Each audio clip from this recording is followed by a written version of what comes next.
And with that, Lauren, sing now, humming the theme song to the show. Well, it's in Spamalot too. Welcome everyone to This Week in Hospitality Marketing, live show number 186. With me is my indomitable co-host, which will be much more articulate today than I am. My name is Lauren Gray. With me is Mr. Edward StOnge with Flip2 and Mr. Robert Cole with Rock Cheetah. With that, gentlemen, good morning. We were just hashing over the fact that I was pulling a red eye. Apparently, it wasn't meant to be a red eye, but a red eye from Las Vegas. Oh, you know one thing I noticed? So all of the gambling machines in the airport now don't make noise unless you win. Right. Which I thought was really smart. I mean, because that's one annoying thing after if you go to Vegas enough for business or whatever, you're not there to gamble, even if and you go through and it's like ding, ding, ding, bing, bong, ding, ding, bing. It's like that constant noise. And going to the airport for the first time was like, wow, this is okay. I mean, the machines are still there, obviously, but not that persistent drone of background Las Vegas. So yeah. Well, I think the change didn't happen by accident. Let's just put it that way. They must have done some testing and going, people don't like the noise. It's annoying them. If they're annoyed, they aren't going to go up and play the machine. And they've get that all figured out. So. Yeah. There's some pretty smart people in Vegas. Yes. I mean, if you want to see just the trends of things and some of the nuances of what's being tried in markets and stuff, that really is that microcosm. Orlando. I mean, Ed, I would say the same about Orlando too. Yeah.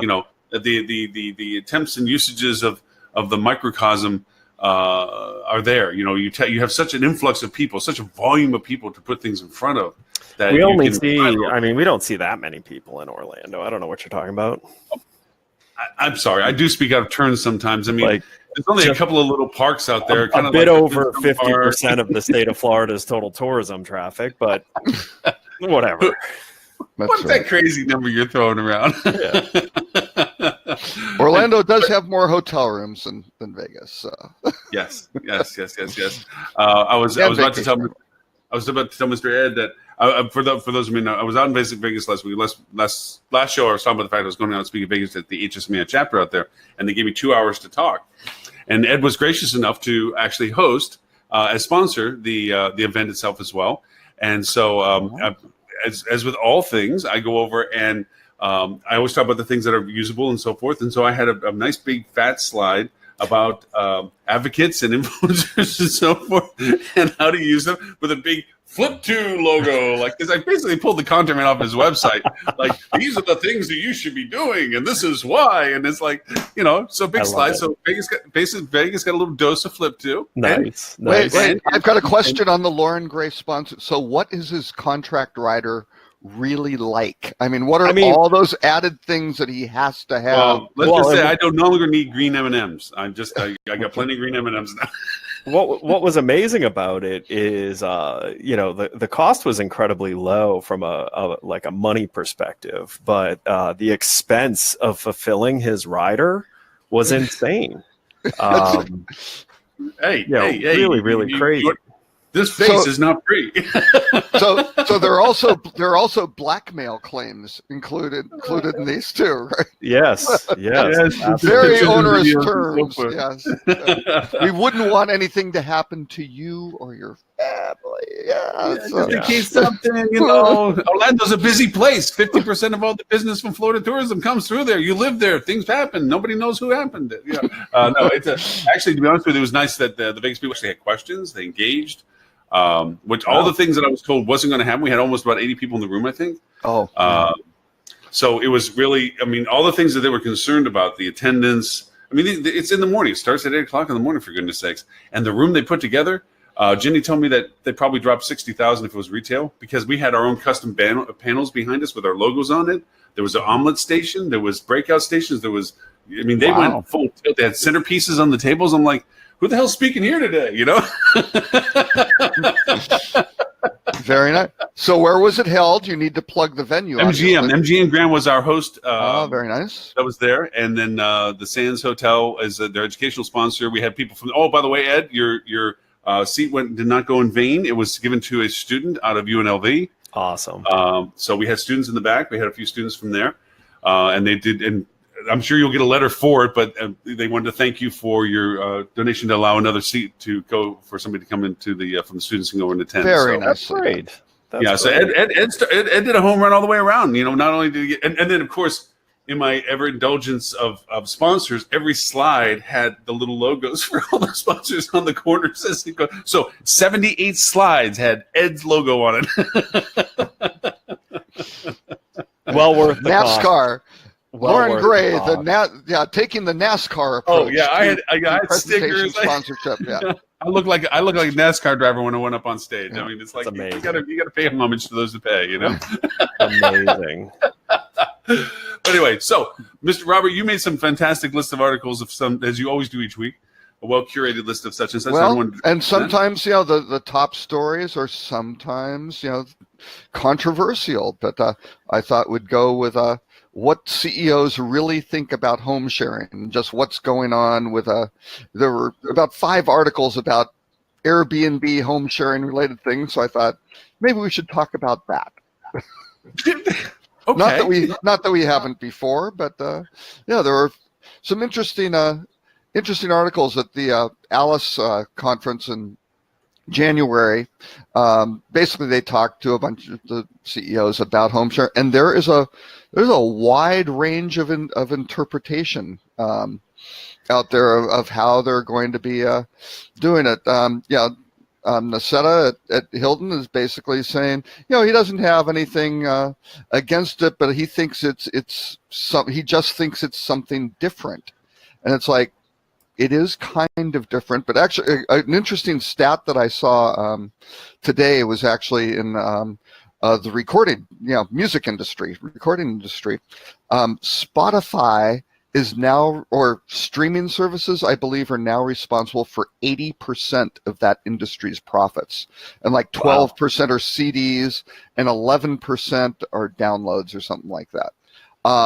That was something where I think back in maybe 2000, back in the MP3 player era, something like that, kind of pre-streaming, people looked and went, that's different.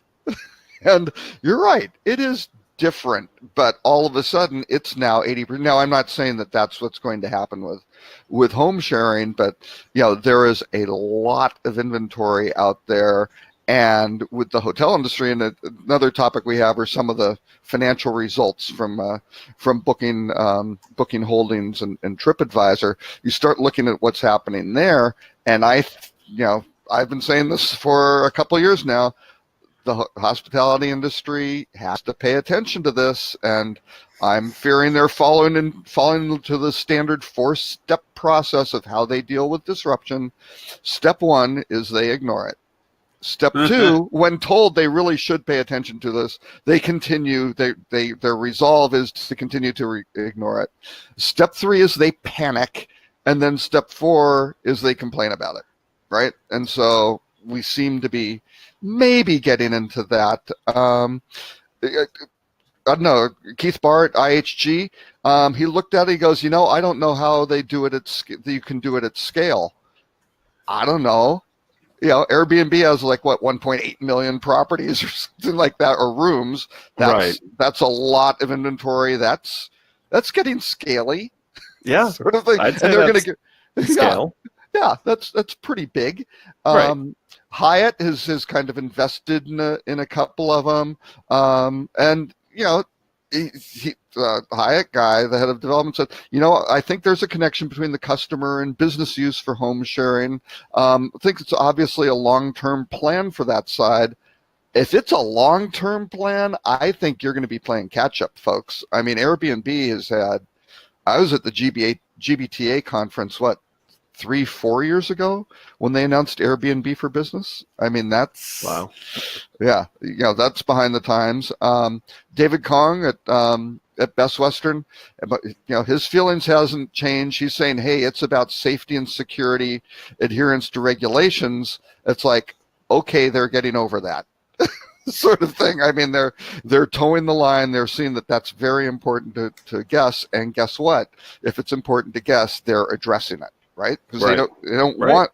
What do you want? Somebody die? You want one of your guests at an Airbnb dying in a place that didn't have proper, fire suppression or smoke detectors and things like. No, they understand the risks of that. And then a guy at PwC, now this was an interesting one. He came out and said, micro hotels are the industry's answer to home sharing. Automated, tech-driven micro hotels.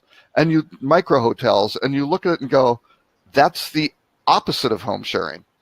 Sort of thing, because it's all about the connection with the host. How do you have a unique, individualized sort of thing? This is like, we're going to build a bunch of rooms with some tech. And so that's selling rooms. This thing needs to move to selling experiences, which is what Airbnb is all about. Then Red Roof president came out and said, short-term rentals is just an extended stay hotel. It was like, oh, have you stayed in one recently? I don't know. And then Choice kind of said they were going to go stick with vacation rentals, and Outrigger kind of said, they're all in on, not all in getting out of hotels, but very, very focused on vacation rental aspect, right? So some interesting perspectives, which made me sad. Sorry, guys, but it did. And what can you say? Right. Just from a philosophical point of view, why is it that, is this just a public way? This is their public speaking? Are they saying different conversations, do you think, behind closed doors as to their perspective? Because we all have, different clients and so forth that are dabbling in putting inventory on Airbnb. They're competing with Airbnb in market. They're work with brands that are working in against Airbnb as well in market. And I don't hear these same kind of conversations or perspectives. I don't see this as, blowing, it's just another long-term stay, or, I've never heard that one before. Yeah. It's kind of like, is this what you're saying out front? So your stockholders are going, oh, well, that's a relief. Thank goodness. Listen, they don't have an answer. If they weren't talking about it, we'd be sitting here saying it's ridiculous that none of them are talking about it. True. It's part of an overall strategy. Say what you want about the things that they say and do. They are incredibly intelligent and very strategic in the things that they do. This is, more likely to be part of an overall communication strategy than it is to be, something that's in their general, like, day-to-day thought process. Okay, so I would say that, and I completely agree with you. I think, if they weren't saying something about it, we would be bugging about the fact that they weren't saying something about it. If they were saying candid truth, we would say, wow, that they're giving too much credence to the competitiveness of Airbnb, or they're not. We'd put some scale to it. But what also is happening is that they're simplifying or dumbifying the statements as if everyone's going to take what their word is at. We're looking past the ghost. We're looking past the, okay, so you have to say something to say something, but it's BS what you're saying. So we're not going to pay attention to it anyway. So you check the box that says you said something. You check the box that you didn't really give away anything. And you check the box that says we're talking about it behind the scenes, but we're not telling you what that conversation is. Right. And to me, it's like, I know there's a no-win situation. All right. And they don't necessarily have answers for it, because it's a tough business for them to really excel at without kind of undoing some of the stuff they've done with their core brands. And a lot of them have challenges with their core brands of, how do you make a Sheraton a relevant, cool, attractive, something where people get excited about staying there, right? And that's a tough. And Marriott has come out and said, "No, it's easy. You make it a Westin." Yeah, change the flag. Well, that's what's been done in the past. Yeah, you just change the sign and you're done. Yeah. So, easy enough. A W, Yeah, which with these brands having a dozen, 15, 17, maybe that is the strategy. You throw a different label on it. So it's concerning, because again, you start looking at just the death of 1,000 cuts being people staying in a true shared host present sort of area, right? That is a minuscule portion of Airbnb's business now, right? Their original, airbed, right, is not really a thing. I think it's probably 5. I don't even think it's 10% of their business anymore. It's not. When you go to AirDNA and you pull it up, it's a minuscule. When you start fractioning down their inventory types, right, and you start talking about the shared space stuff, it's in the single digits. That's not it. Then you start looking at what's going on with hostels. And let me tell you, with my daughter over in Italy, who's now going to, I don't know how many every weekend she's going to a different country, different city, which is fantastic. But Hostel World, let me tell you, and a lot of that inventory is also on Booking.com. She's staying in private rooms, which you get breakfast, you get all sorts of stuff, or they have female dorms, they have male dorms, they have ensuite baths, they have all sorts of combinations. And actually, the Hostel World website probably does it better than anybody else. You can filter out by that, so you can go, wait a second, I want something with an ensuite bath sort of thing, which is great. And she's saving a fortune because it's at least half the price of a hotel, and she's now getting kind of trained into that realm. And I've said before on the show, my older daughter, who's 7 years older, she's 28, she's married. She and her husband, they look at Airbnb first, sort of thing. That's her. So my younger daughter is going to Hostel World first. My older daughter is going to Airbnb first. Now, when they have kids and things like that, will they start going more into hotel? Possibly, or are they going to go more the vacation rental side? I don't know. Right? We'll have to see. But again, those are slices that the hotel industry always used to be able to count on, let alone just the boom in vacation rentals and how that's everywhere, right? So it's interesting times for things getting sliced away, and you start looking at the I didn't pull the specific numbers from STR, but basically the hotel industry is flat. I think in January they were just kind of RevPAR was flat, and that's not good for the industry. So you say that, but I mean, it's inevitable.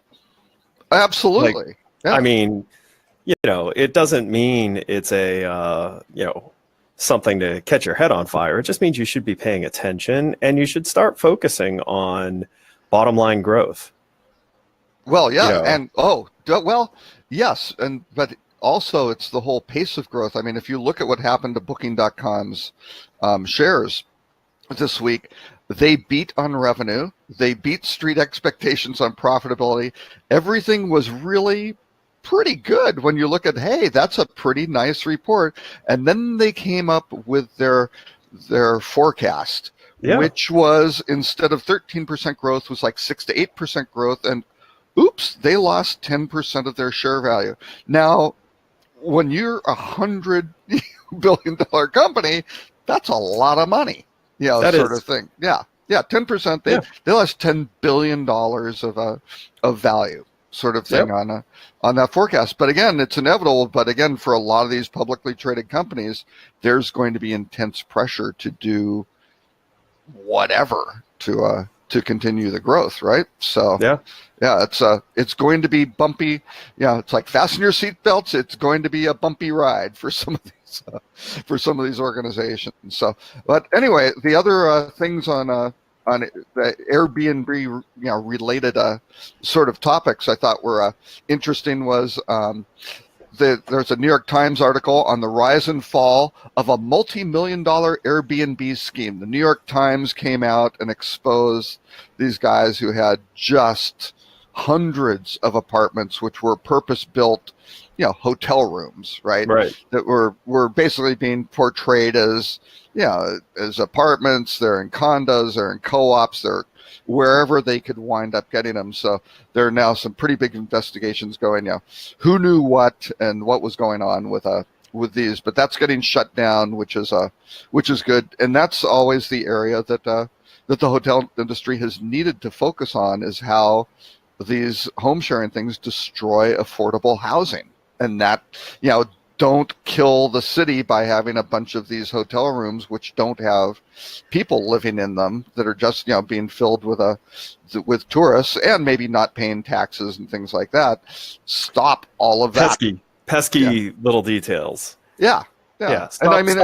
Stop breaking the law. Let's start. Be a good participant in your local community.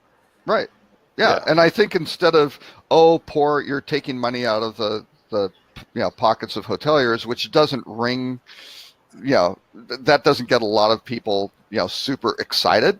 But hey, you're screwing up cities in affordable housing, making housing unaffordable, so our employees can't live near where they work.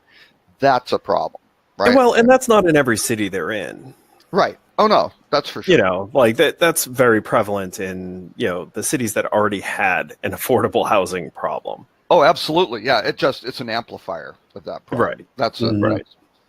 But Hawaii's fighting in. I mean, that's been a thing in Hawaii for a long time, is that there's no place to live because the people that own the properties are trading them out for Airbnb and stuff. And it's still, I find it ironic, even here in Florida, made news in Naples recently that they're considering changing their ordinances so that instead of a minimum 6-month ability for somebody to rent a space, they're going to go down to maybe as low as once a month.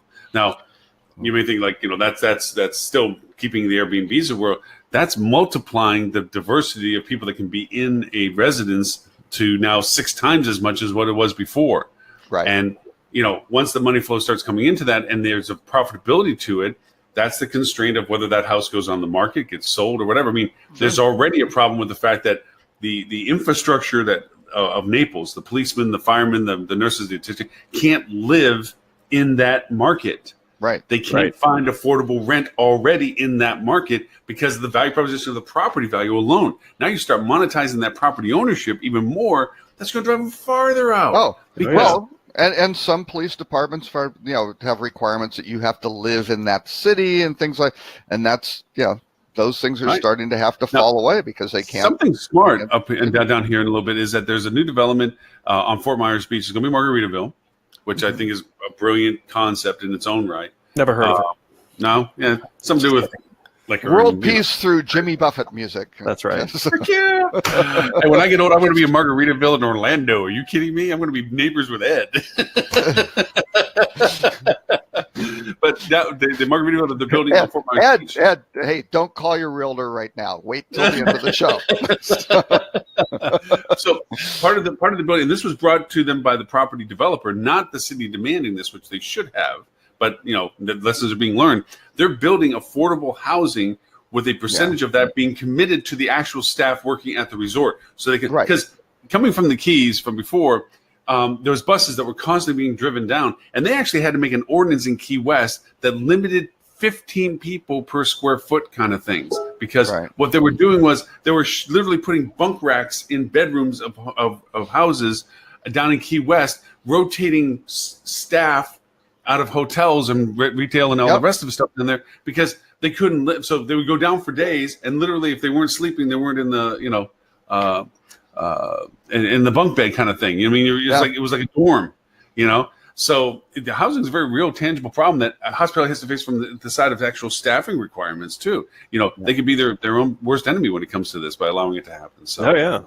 No, absolutely. Well, and you start gutting out these neighborhoods in the cities, which are interesting and give the city life and, feed all the local restaurants and little shops and things like that. And then all of a sudden, that starts dying off. That's not good. You get kind of the interesting spiral there. But anyway, I thought all these different stories were very interesting because then there was another one out of Japan where, boy, let me tell you, Japan cracked down on Airbnb, right? I mean, they really got strict, and Airbnb lost 80% of its listings last June, right? And that's kind of like, okay, you put some teeth in the law, you enforce it, and wow, right? 80% was gone. They are now back up. They're down to, they've only lost they're I think down 30% on their listings. So basically, they went down to 20% of the original listings. Now they're up to like 70. So they have multiplied 2.5%. Whoops. And here's my home sharing consultant, Seth, has decided to come in and So what did they do to bring the inventory back?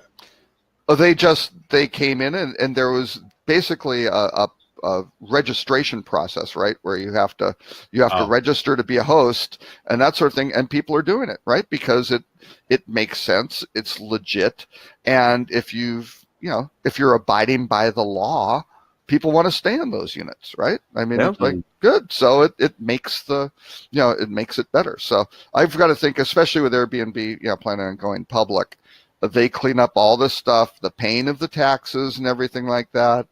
Yeah, that's been a given. That really hasn't been an issue for years. It's just Airbnb hasn't voluntarily gone and done it unless the cities go and say, hey, you have to do it, right? They just go and, if they don't have to, if they don't have to pay the taxes, if the city doesn't care, why should they care, right? Right, so, right. Yeah, so, not the most forward-looking business decision, but understandable. They're saying in Airbnb, another article, they're looking at 40%, I think, their inventory being in China and India, so they are going huge into those markets. And finally, AHOA, has challenged Florida's home sharing tax agreement, sort of thing. So the Florida was going a little bit soft for some reason on the home rentals, and AHOA has called them out because they wanted the Florida Department of Revenue, in all of their wisdom, and maybe Ed can speak more to this, decided to make it a voluntary tax collection agreement with Airbnb owners, and it's like, voluntary tax collection, because I think there's a long history of that working really well. People love just stepping up and saying, sure, I'll pay. Yeah, I don't need this money. I'm doing it for the joy of people staying in my product and deteriorating this value. Yeah. It's perfect for me. So AHOA properly, stepped in and said, wait a second, that's not the way to do it. So anyway, lots of things going on in that realm, and it's an area I think that I don't know, maybe in 2019 the hospitality industry should focus on a little bit. So in maybe 2020 they aren't complaining about it. Right. Because then it's too late, right? And people are getting trained. I think the net promoter score off of Airbnbs is way up in the 90s. I mean, it's high. And I believe, I have not seen stats comparing it directly to hotels, but it's going to be some of the stuff we're doing, or I'm doing with JD Power. We will hopefully get there. Who are they? Who are JD Power? JD who? I'm joking. JD who? Is that small firm that you've started doing work with? Yes, it is. Yeah. So, it's a startup, I think. I think it's a startup. But we're doing stuff on travel apps, right? I mean, the study's already been done, and it's the data is now getting put together and collated, sort of thing. But it's really interesting when you start looking at this, because it isn't just looking at hotels or airlines or OTA. It's looking at all of them. So you can start going, wait a second, here's the hotel functionality in a Booking.com or Hotels.com. How does that stack up, from a benchmarking basis against the hotel capabilities or the air capabilities versus the others? And I think that's going to get pretty interesting. So I'd like to see that kind of. We didn't do as much on Airbnb and HomeAway, just because there's some complexities with it. I think in the inaugural study, and I wasn't involved at the beginning, but I think they were a little concerned that they didn't understand the differences enough to really get it into a nice regimented study. But I think the next round we do, it's going to be much more focus on that as well. So you can start saying, hey, look at all of these things. And I'd love to see Lyft and Uber and those guys compared to car rentals, and how is all, just what is the voice of customer really saying about, what they like, what works for them, and not just the app functionality, but what are the real experience? Because you can look at these apps and go, which did you like better, which worked better?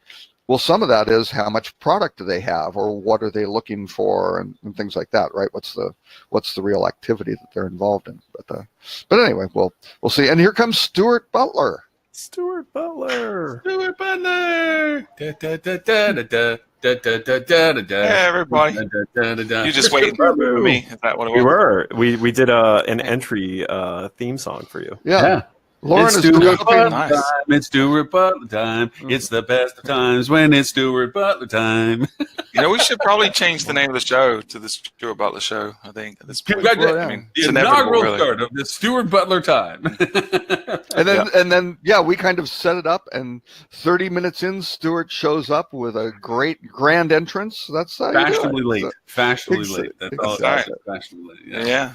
Pesky clients. They get me every time. Sorry, boys. Damn those clients. They always get in the way of good fun. I know. Yeah, that's right. That's right. So what I miss? What are we talking about? Nothing. Robert did everything Airbnb. He exonerated its values, its virtues, its lack of need to pay taxes, its ability to have unlimited inventory at no expense, and the earnest desire that nobody ever buys a house again and just rents out whatever they own already. He's pretty much summed it all up. Yeah, pretty much. And the hotel, a lot of the big hotel groups are kind of going, it's different, so we aren't worried about it. I will say, I'd like to say one thing. I really enjoyed that article. The CEO were all pretty dismissive. You know, they all had slightly different opinions, but it was all pretty much, you know, we're going to focus on what we're doing. As long as the regulations are fair, we don't really care. Yeah. I think going back to that, it goes back to quoting what Tim Peters says. You know, if all you have is a hammer, everything looks like a nail. Yep. I think that the hotels approach every problem the same way, which is we're going to do what we've always done the same way we've always done it. Let's throw a new brand flavor at it and know that, you know, we're going to do this and this and this the same way we've always done it for the past 50 years. This time I actually agree with them, though. I don't think they should be adjusting to try to compete with Airbnb. I think it's a different product. Just like I think one of the CEOs even said that. It's like, you know, hostels are a different product, you know. Campsites are a different product. It's fine. Well, you know, this is not necessarily going to erode our market share if we do a good job of our core business. And I agree with that. See, I think it will erode their market share if they just not in a meaningful way. No, I mean the example. You look at the major cities, right? I think if you look at the big cities where it's already reached saturation. I mean, I'm not seeing. I don't know about your clients, but I'm not seeing a negative impact to my clients in the cities where there are a lot of Airbnbs. The only time it's going to get wonky is if government doesn't step in and bring parity in terms of regulation and prevent make everyone play on the same level. Right. As long as it's fair rules of engagement. As long as their regulations are the same, they're paying the same taxes. There shouldn't be a problem. So the hospitality industry is doing themselves a disservice by promoting Airbnb so much, by whining about it and being fearful of it. Just be a good hotelier and you'll be fine. And then use your lobbyists in lobbying the government to make sure that the rules are fair and everyone's going to be happy. Oh, I thought, and also use your lobbies, which is something the others have. I think that's the big one. Too. Lobbyists and lobbies. Yeah, hotels have a huge advantage over Airbnb, right? Consistency of product. They're professional hospitality companies. You know, they have more amenities. They have economies of scale, the buying power. There's so much advantage being a hotel. So to be fearful, acting in fear of Airbnb, I think is a distraction. That's not necessary. We can actually segue to one of your other articles, Mr. Robert, which is the why co-working is coming to hotels. Oh, yes. Yeah. So, so I think there were some interesting articles. One was from the Telegraph, who basically was just, looking at hotels who are really kind of modernizing the office. So I think it's all coming down to these real estate plays of how do you wind up more efficiently using this space, right? And so if you have, what's happened with co-working spaces is they've tried to make them cooler and more communal and not just the kind of the traditional Regus. You just rented a little box where there was a receptionist and it was just kind of in this innocuous building, complete dark. All of a sudden, hey, there's a pool table and a barista and all sorts of interesting. Oh, and they're having a wine tasting this evening and things like that. So they're really trying to make them cooler, more interesting, and get a higher return on investment for per square foot, right, from that investment that they built out. So so I think with hotels, and a lot of these hoteliers, the owners are also, because they're in real estate, they're also very, very big into co-working spaces. So those two areas are going to wind up combining. And I think, I don't know, Stuart, I rarely disagree with Stuart, and I shouldn't say disagree. I think you had good points on the hoteliers sticking to their need and being better hoteliers, but I just look at this as you have a lot of different changes in how between co-working and shared accommodation and things like that, where how does all this stuff start working out where you start getting more things like virtual hotels, where if you get a strong enough brand around it, you go, you know what? That's a Ritz-Carlton room or something like that. And maybe it's just you've got a private, entry, and you go up the, there's a doorman who's going to greet you and not go, who the hell are you? Why are you here? They know you're coming. And you wind up getting whisked up to the building, up to your unit, and you get great services. Well, okay. And then you have an office, and you can start kind of virtualizing a lot of these things that used to have to be in one box. To add to your conversation about that, in some sense, look at the evolution of what's already happened, and we mentioned this earlier on. The evolution of what Airbnb started as versus what it is now. If you keep removing pain points of transaction, right now there's still some very large pain points with Airbnb for it to be a fluid inventory turning kind of thing. There's penalties, there's mandatory fees, there's things that keep it so that you can still keep Airbnb in a competitive way in a box. If you can beat them during their peak opportunity of discovery for your guests that you might be sharing space with, like suite-driven hotels and so forth, which do compete with Airbnb at some level. When you're saying you have a suite level or a kitchenette or a long-term stay hotel, and then you are being compared to Airbnb inventory that offers the same similarities to those. Or a vacation rental or whatever, because it's all But if all those pain points get removed away, and you eventually evolve the inventory, like Ed pointed out, in New York, they're chasing down the fact that there's these super host buildings that were purposely designed to literally be hotels but not be identified as such, so they can marginalize out their revenues and so forth. All these things, if they begin to go into the mainstream, they pay their taxes, they handle this, and we already know that people buy inventory simply to run it as Airbnb because it's more profitable than long-term rentals and so forth, which we talked about, the compression of rental space for or affordable rental spaces. You are talking about building a beast that will compete with hotels. Transitional, dynamic inventory in a market based on demand cycles that's been custom designed and tailored. And once you stream out the conversion process of not penalties and not mandatory fees and so forth, you are building a beast that's going to fight against a hotel that has to maintain hundreds of rooms or whatever their inventory size is, their common spaces. With inconsistent, but it's a beast with inconsistent experience, less security. Ed said this a lot. It's like as soon as you have kids, like the behavior of the majority of folks that go in Airbnb are younger folks, right? Or people for a specific occasion where they need more room or something like that. Older folks. That's not the majority of travel. The majority of travel, it's not that. Yeah, but older folks are starting to use it. Yeah, I mean, there are people that will use it, but it's never going to replace the consistency of the hotel experience if it's done right. And I think the challenge is that regulation isn't fair right now, and I think people are conflating a lot of different issues into one thing. But it really comes down to if there's fairness in the market, there's going to be a demand for this VRBO type experience, right? And that's not a new thing that Airbnb invented. It's been around for a long time. And a lot of our clients are very used to this because they're condominiumized hotels. They have individual homeowners who have a choice whether to put their property on the rental program at the front desk or to rent it by themselves or a third-party management company. So what we see again and again is the properties that have 400 plus units or 200 plus units that run their units well, offer consistent experience, are great at hospitality.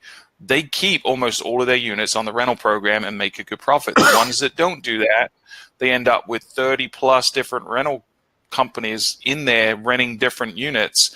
Their online reputation goes downhill. Their margins are eroded. They can't get the same ADR. So it always comes back to being a good hotel. If you're a good hotel, this is not a threat to you. In its current form, I agree. Yeah, I just look at the evolution of evolving. These guys. Yeah, and they are. Yeah, are they going to become a hotel chain? Maybe. They're looking at that certainly as an option, right? Because there's a finite amount of people that are going to rent out their space until you get into the situation where people are purposely building buildings for Airbnb, which needs to get stopped. They need to operate those like hotels.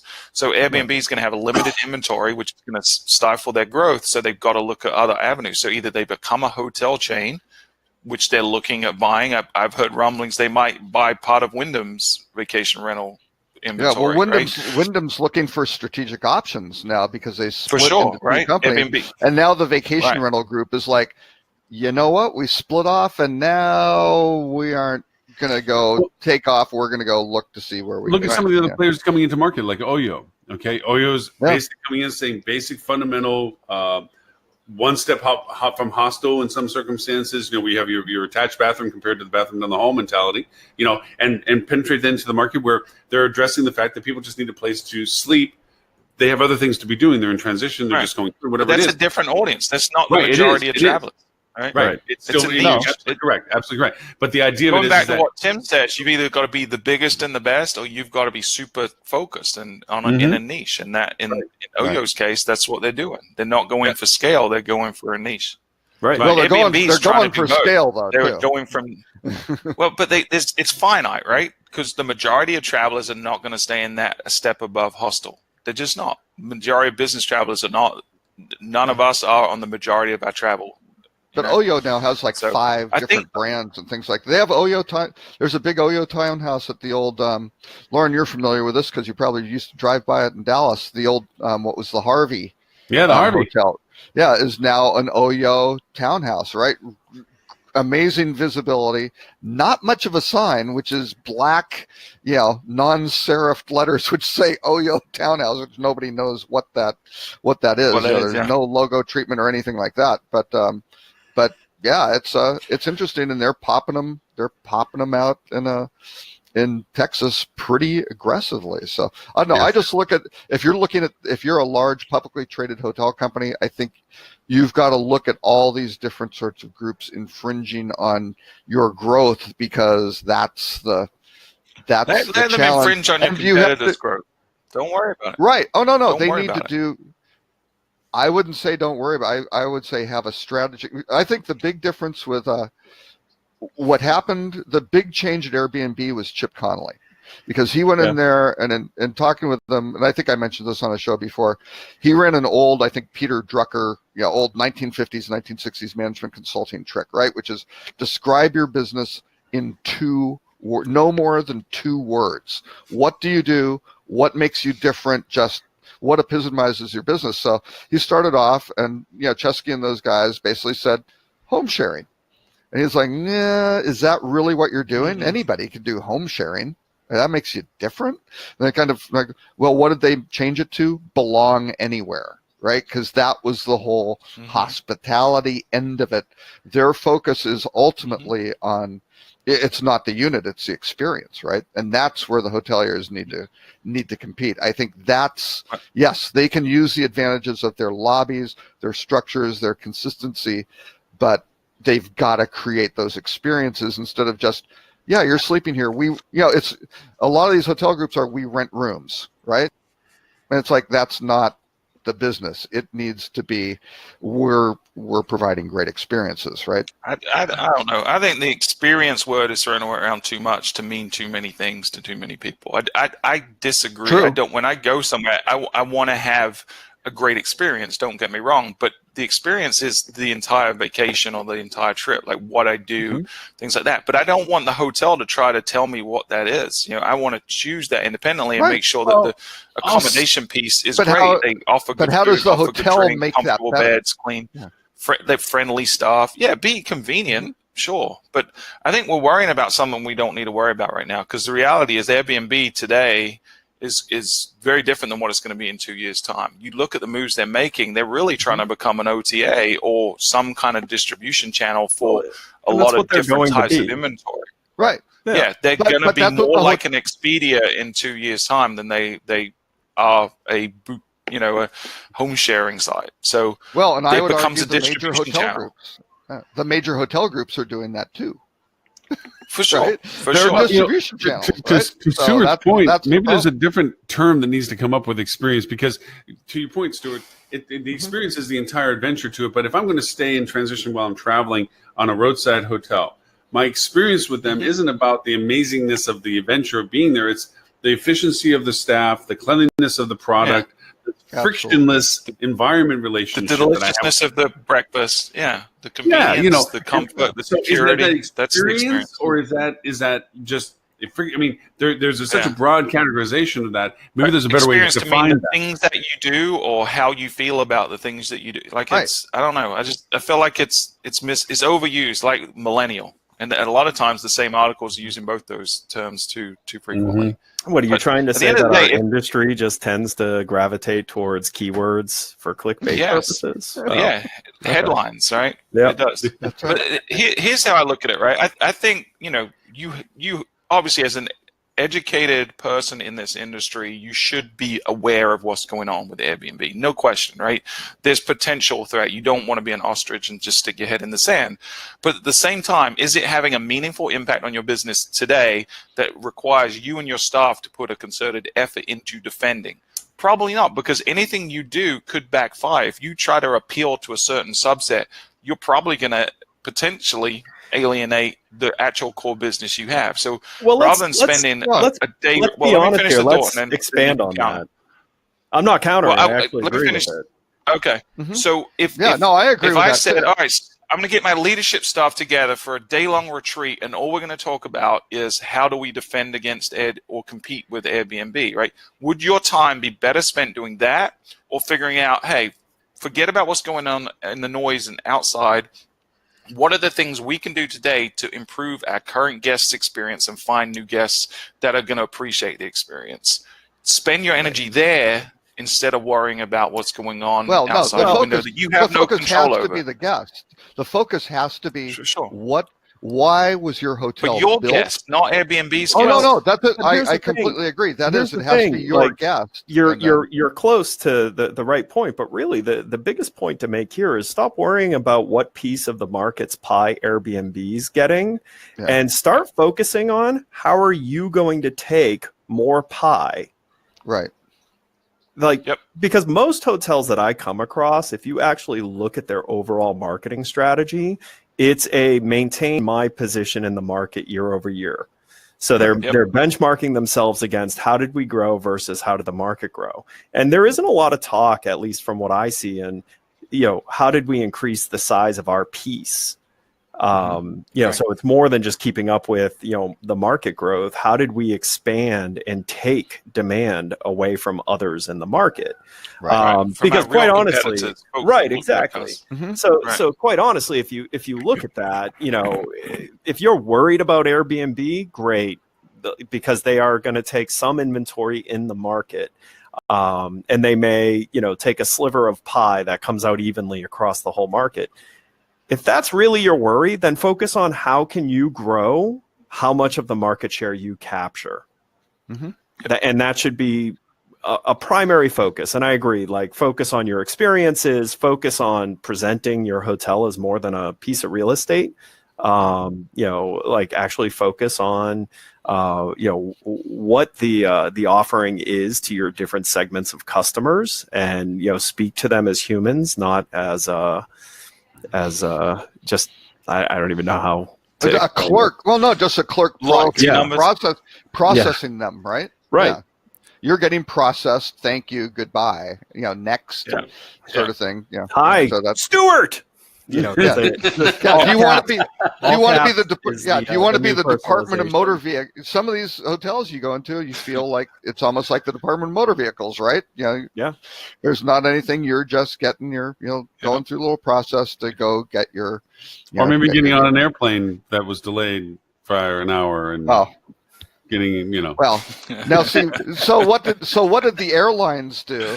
They divvied up the origins and destinations for nonstop markets and then crushed the competition. Right? So nobody else could develop a monopoly. They did.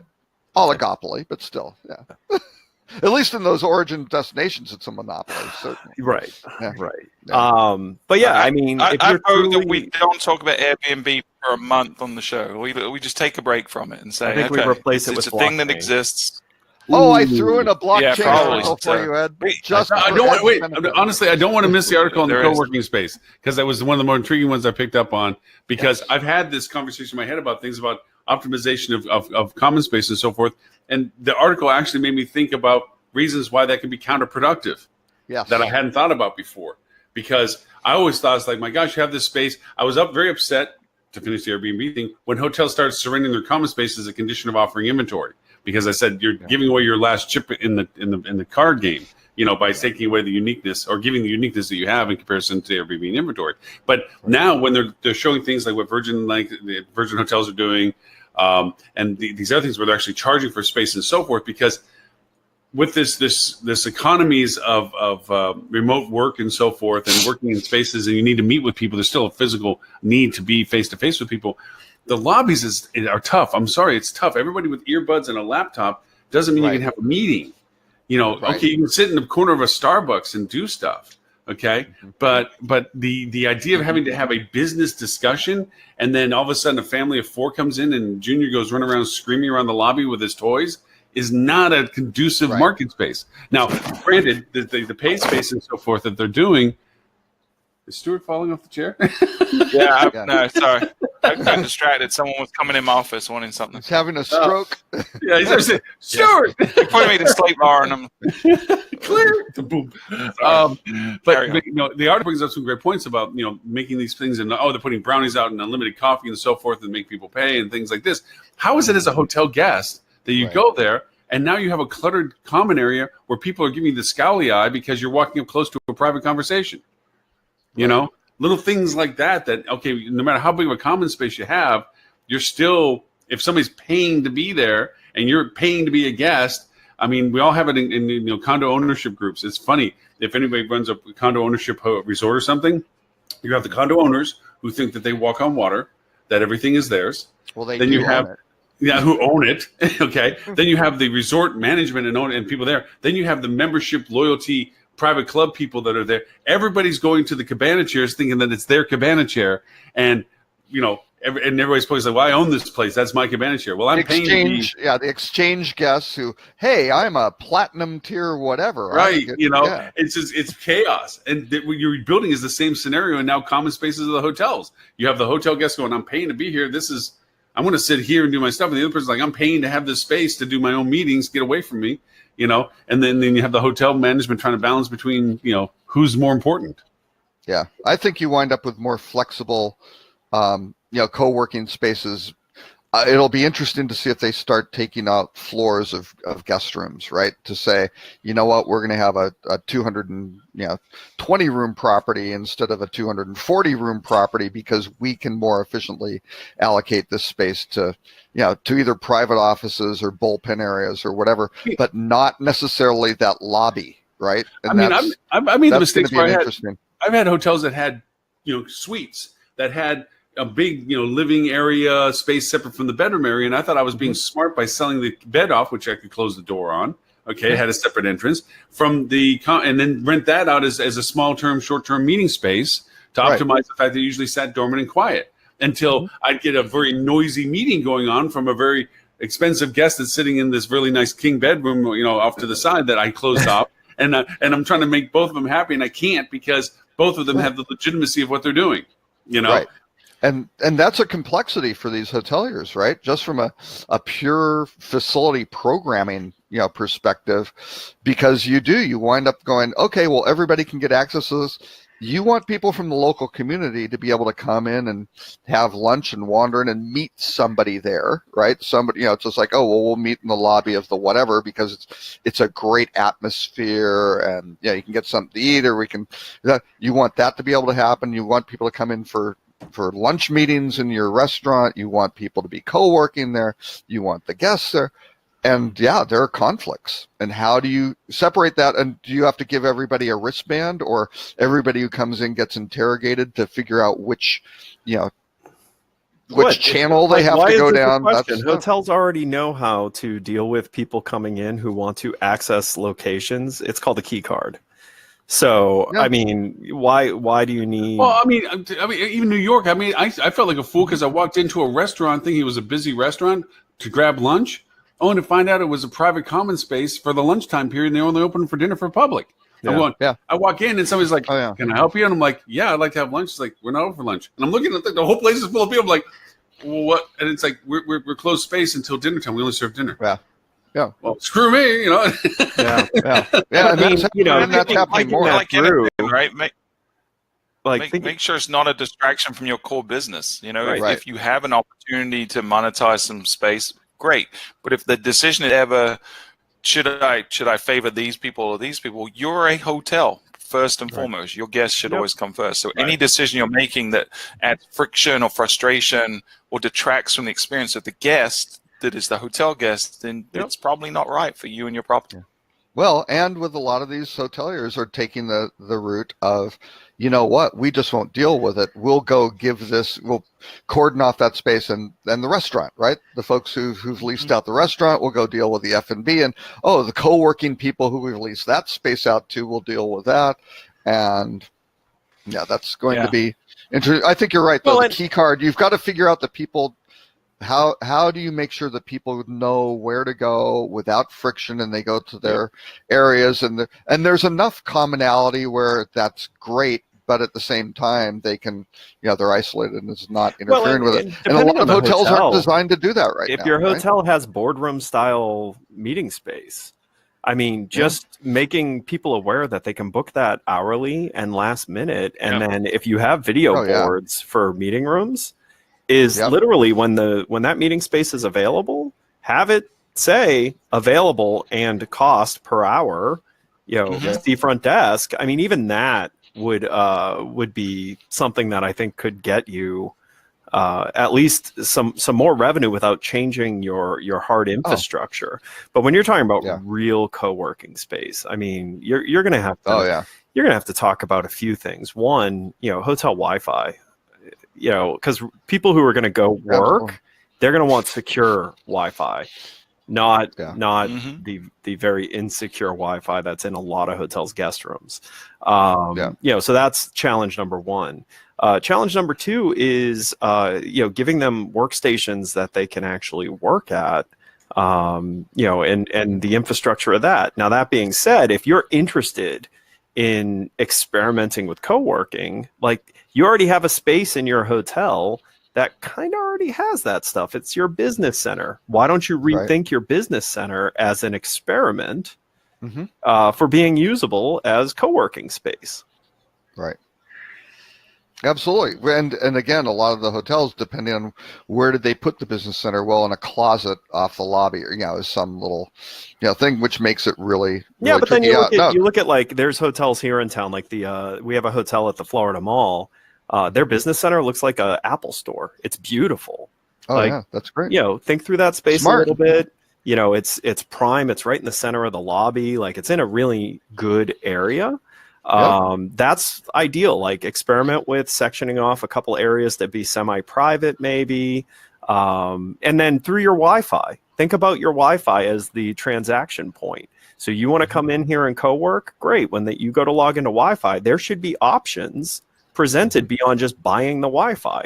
Perhaps it's buying the Wi-Fi in a premium spot, like where you can set up and have, semi-private or private meetings. And then offer Wi-Fi memberships. If you want someone to come hang out in your lobby 3 days a week and make money off of them, offer them a Wi-Fi membership that's a monthly use.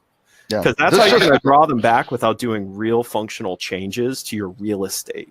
And then if you start selling, hundreds of Wi-Fi memberships, you have a trackable indicator, and you have a business use case for why it may be worth investing in more space for this type of activity. But even that, I'm going to give the biggest caveat.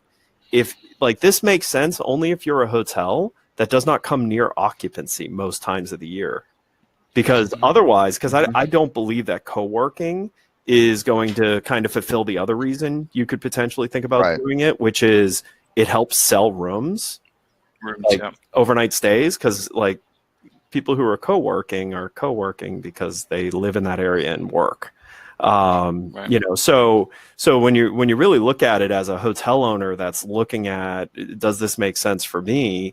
Ask yourself that question. Like, am I looking to try to permanently fill inventory, or is that something I don't want most of the time? Because if that's the answer, real co-working space is not something you should consider, because your hotel is in higher occupancy most of the year or big chunks of the year.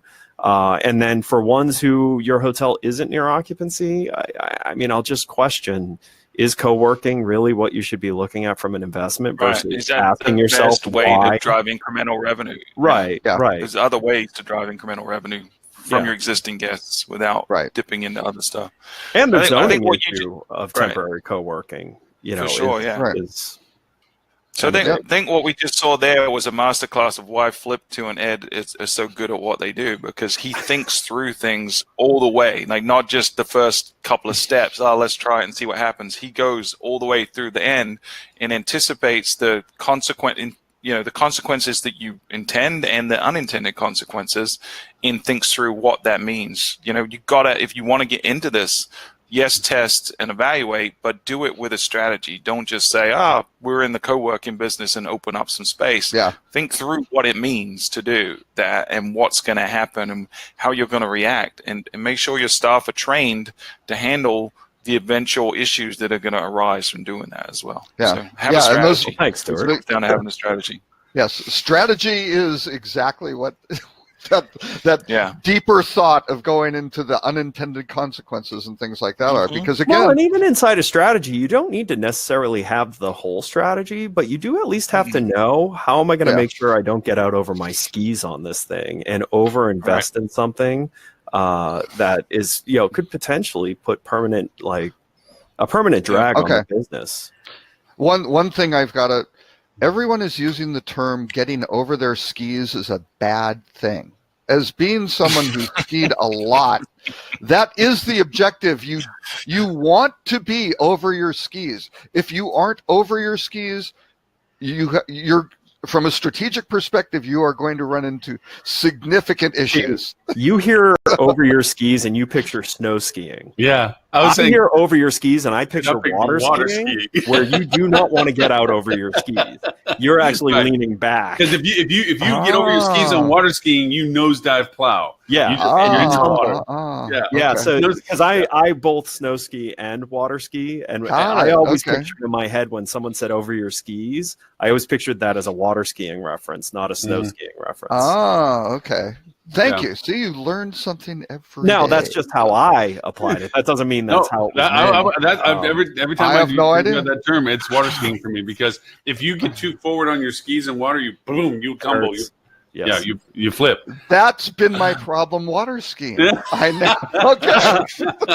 Always getting out over your skis. You're like, what? This works on snow. Snow is water, just colder. Exactly. I never really noticed that much of a difference. If you ever want to picture me water skiing, just go to YouTube and look for anybody that looks like a water plow. So you're saying Google Lauren Gray on YouTube? Yeah. I get so far back on my skis, I'm just a water dredge. It's just this wall of water, 2 little tips of skis. You're not going fast enough then, Lauren. That, and I'm leaning way the hell back. Yeah. Well, but anyways, all right. So one thing the Skift article about TripAdvisor, because to me there's some crossovers of like, okay, so Expedia Booking is pulling away from their revenue drops into them. They're going more traditional media. Okay, fine. Is it a starve tactic for TripAdvisor? That's an interesting, going away from performance marketing into more brand marketing is an interesting approach. I don't know. And when you can't measure I think stop doing things. Wall Street didn't like that so much, I don't think. They should. In the case of Booking. But they're preparing, they're diversifying, right? Because they're so over-reliant. But both TripAdvisor is over-reliant on these guys, but these guys are over-reliant on Google and TripAdvisor. That's where the majority of their revenue is coming from. And they see what's happening. Both TripAdvisor and Google, their 2 biggest contributors of revenue, are trying to compete with them. They're becoming OTAs. TripAdvisor blatantly is an OTA today with its instant booking, right? So why would I continue to subsidize someone that's building up to be a competitor to me? It doesn't make sense. They had to diversify.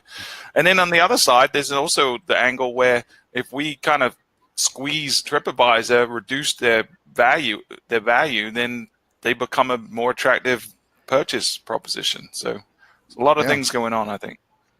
Yeah, well, it's interesting. I mean, TripAdvisor, their hotel shopping declined in the fourth quarter, was down 11% year over year, and it was down 5% year over year in the third quarter. So that business is not, is because certainly they got not away doing, from their because they're core getting business. choked.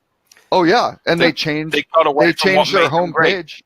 Yeah, Right. and their home page now is a freaking disaster because you can't go and find the hotels and filter them out, and it's a mess at this point. Because the minute they jumped the shark, Yeah. they jumped the shark when they entered sponsored positions. When you can Yeah. pay Right. to be at the top of results, that completely went against what made TripAdvisor great in the first place. Right. They focused on the user, right? It was the best tool for users to research a property. But when I can have a bad word, shouldn't say that. When you have a bad property and you can pay to jump to the top of the results and it's not clear that that person is paying to be there, then you've lost the consumer at that point. That's when they jumped the shark.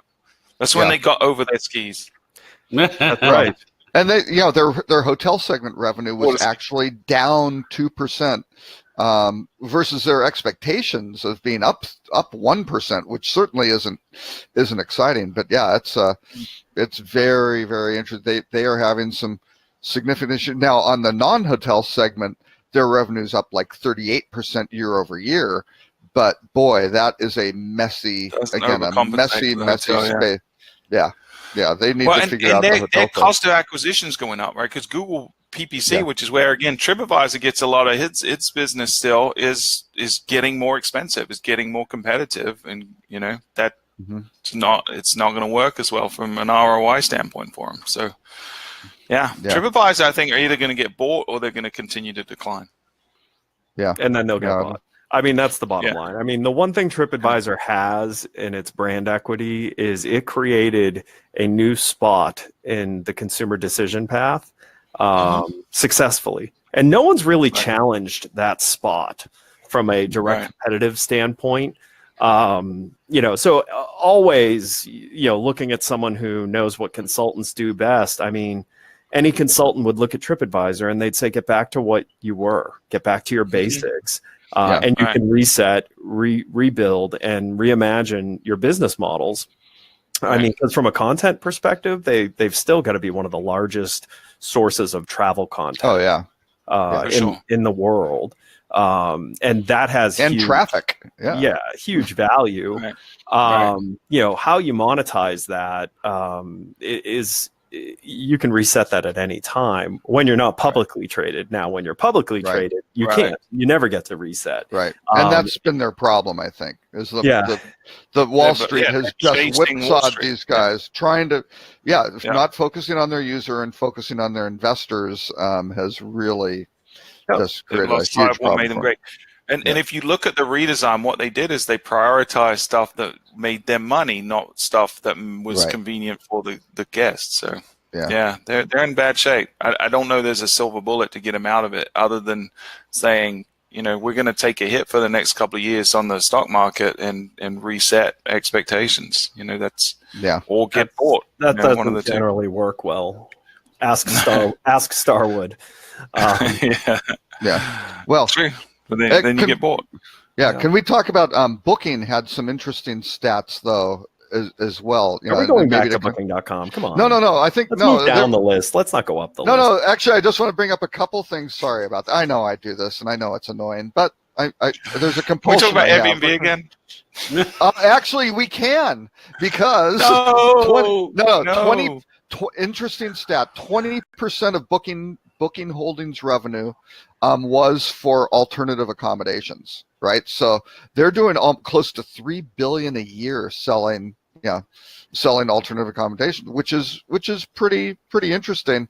They're also doing a couple of other things, which is one, merchant model is growing at 60%. So I think they're looking at some of the margins. Their margins are starting to get squeezed. They're looking at Expedia going, hey, that merchant stuff, you know what? Let's get into that, because the hoteliers are doing a lot of, prepay and save, direct, where they aren't the merchant. They're now, getting a little taste of that.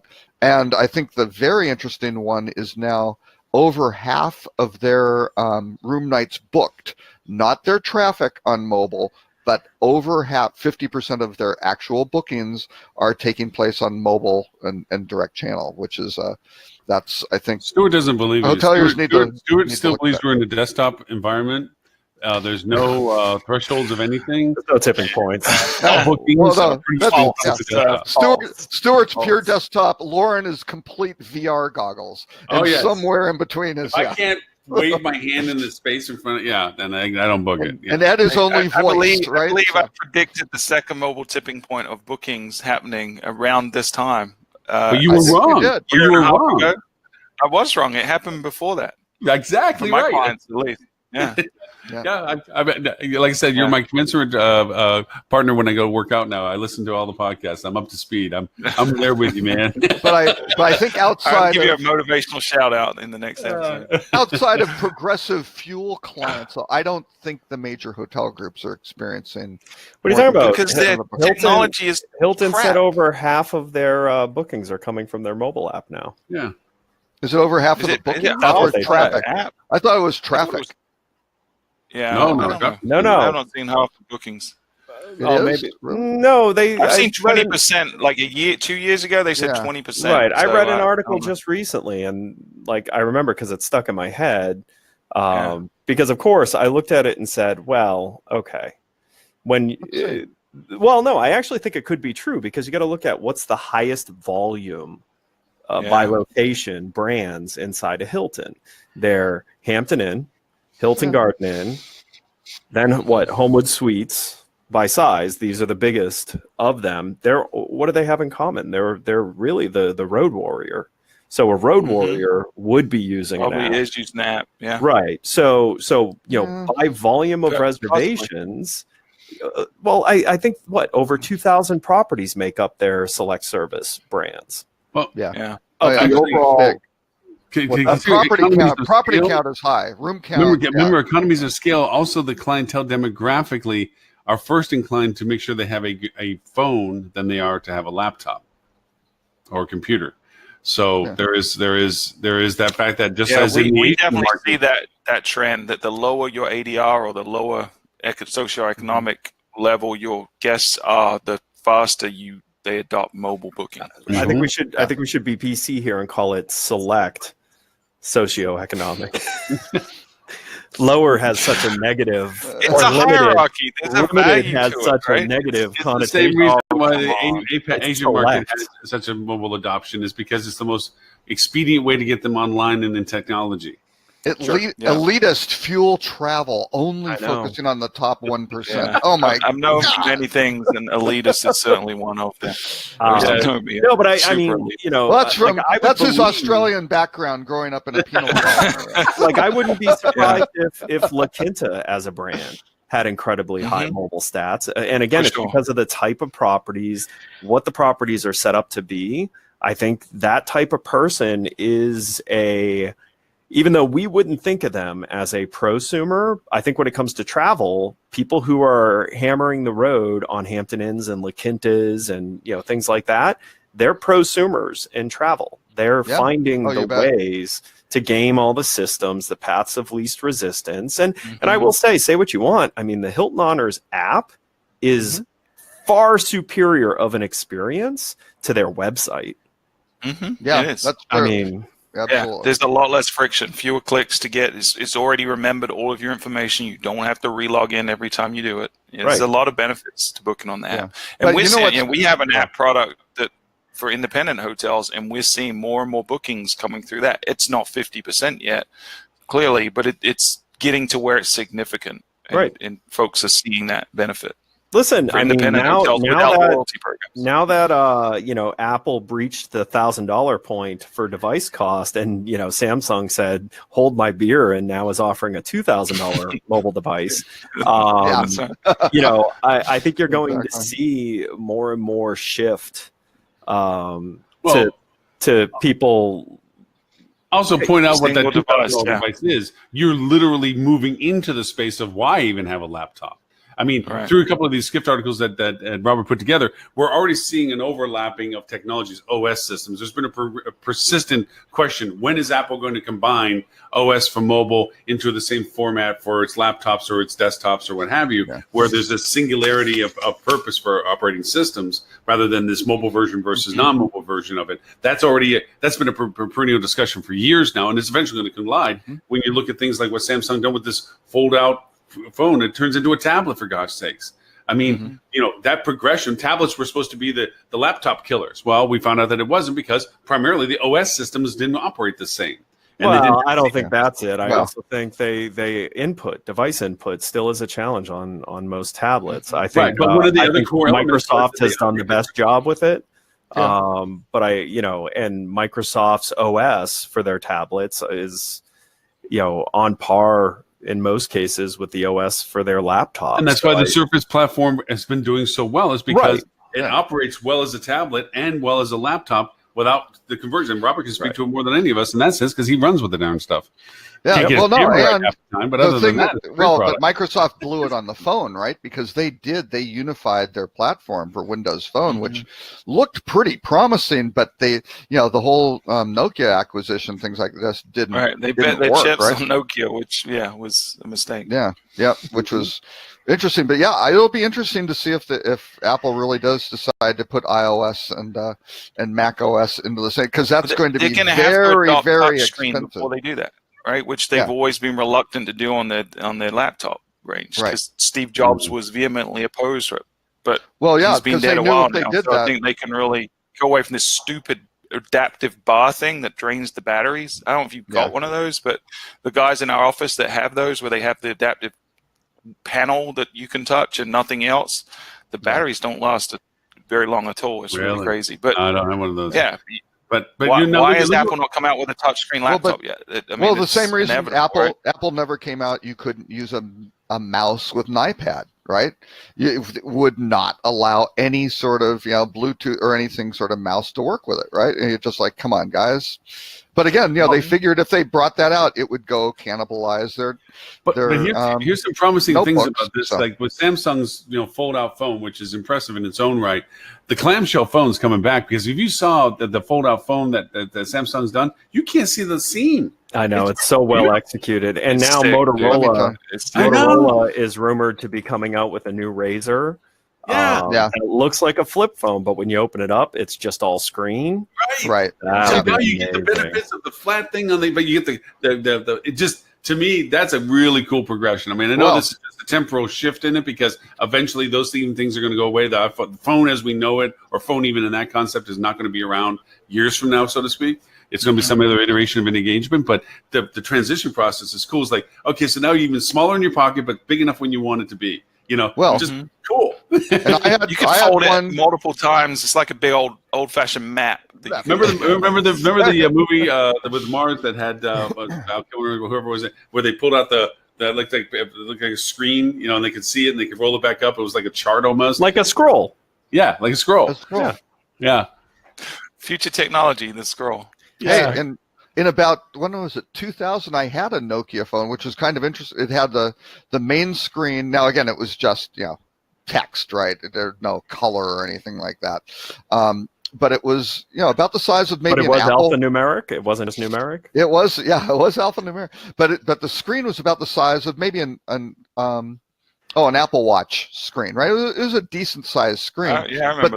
But then you folded it out, and you had keyboard on each side, so you could type with your, which it worked really well. Now, you could get on the internet, you could do so, you couldn't see images and things like that. But I think they're going to start getting into with this whole foldable capability where you can fold it up and it's conveniently, tossed into a pocket or a purse or something like that. And let's not throw in the fact that Microsoft has their new VR goggles out and everybody's raving about those. I mean, they're still too bulky for commonality, but they're going in those cool directions. You're talking about HoloLens? Yeah. HoloLens, but that's business. They're going HoloLens to business. Yeah, they're looking for industrial applications on those. Well, because there are really reasonable industrial applications for it. I mean, they're smart to do that. You bet. Because from a consumer standpoint, those headsets still look stupid, and that's the biggest problem with trying to create something you wear on your face or your head as a consumer device is they all look stupid. Right. Yep. Says the man wearing earphones and a microphone. And I look stupid, as do all of you. And we're owning it. To be fair, we look stupid without the headphones and microphone. Exactly. Yeah, we're actually wearing them to look less stupid. Less stupid. I'm the one that's out of place. I'm the one that doesn't have it. I'm the uncool on this one for it. Yeah. Absolutely. You're always the uncool one, Lauren. I've come to live with that. I've relished in my uncoolness, actually. Hey, that's my role. Don't get into my turf. I'm in my lane, mister. That's right. So speaking of consumer devices, anyone else find it interesting that all of a sudden all the mobile devices are obsessed with having like more than 3 cameras? Oh, 5 cameras, I heard. No, Nokia's got 9. On the Nokia 9, it has 9 cameras. So why do they need 9? Because it's more than 3. Because then you can do like the Matrix style slow motion panning shots with it. 3D imagery and faux 3D imagery. But you can do that with 9 cameras. But do you have to have 9? You can do it with 4. You could do it. I mean, to do bullet time. Yeah, you need 9 cameras to do bullet time. Okay. 9 crappy cameras versus 1 or 2 good ones. I mean, they've gone the way of Gillette razors. It's one louder. More. Better. One louder is always better. Yeah. Well, actually, if you think about it, I mean, from a technology point of view, and Stuart, you probably can correct me on this. Rather than trying to make one very good camera, which requires depth in addition, because everyone always complained about when they start putting them on the back that had the bump form and straps to the lens and everything else like this. When you do multiplicities of cameras, each camera can be lesser and thinner, and collectively they can be a quality level similar to one very nice camera graphic. Yeah. Graphic lenses and glass and so forth. Because that is really the defining difference between the big cameras, the DSLRs and so forth, is that you have more optic, you have more ability to gather light. So the multiplicity of cameras affords that in another way, because cameras now on phones match the quality of most of the DSLRs that are out there, unless you're into higher grade stuff. So that you can use software to create a higher fidelity image than using the f-stops is the key element. It's a finite quality you can get without going length. Yeah. So the only other option is to multiply them. And Apple just had their little, what was it, shot on iPhone challenge, right? And all the winners, these are great photos. I mean, they're really really nice. And Apple's also now, because of their two cameras, is doing the filtering out the other, the depth of field, focal length type adjustment, which is interesting. But you start getting into 4 and 5 and 9. The best camera, my understanding, is still the Google Pixel 3. It has 1 camera, but it has the best software, right? So it's taking great pictures because Google's really focused on the software. I've got to think that. You mean a pun? Yeah, it's focused on software. Yeah, okay. You funny man. Exactly. Well, I mean, if you go look at your photos, go back and look at your photos from the early generations of iPhones. They are so grainy, it's unbelievable. But now we're at a point where it's pretty high resolution on the newer phones that I don't know. You're getting to the point where, unless you're a professional photographer, I don't think there's much benefit to an average consumer. Yeah. And most of the pros are doing it just because they have more control over the imaging, right? And they can use they can replace lenses and do things like that. So it's just more of a flexibility type thing. So I don't know. Maybe with the 9 cameras, they've got one that's hyper wide angle and another that's a super telephoto. God knows what. Slow motion, slow aperture. There's a lot of different things you could do. Yeah. More is better, always. More is better. I've always gone with that one. So, Mr. Robert, you made the wonderful list. What did we miss?